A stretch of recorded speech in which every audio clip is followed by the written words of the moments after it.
Yun, isang karangalan, nakasama ko sa lamesa. Mga amazing people nandito. Parang Ducati talaga, we ride as one. Yeah, oo. Bro, may question ako sa'yo.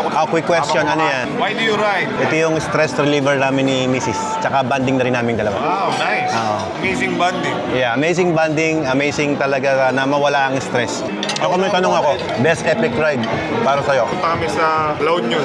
Group kami ng mga PBA boys, mga common friend natin. Nag-overnight kami sa hotel. And then we stayed there the whole day. Kwentuhan, camaraderie. Yun naman hinahanap natin. Oo, syempre.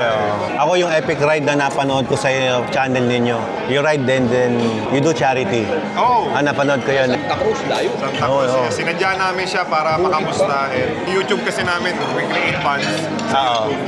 Ibinibigay din namin sa mga gusto namin tulungan. Nice. Sarap sa pakiramdam na we ride, tapos we share, nakakapag-banding kami sa camaraderie namin. At the same time, nakakatulong kami.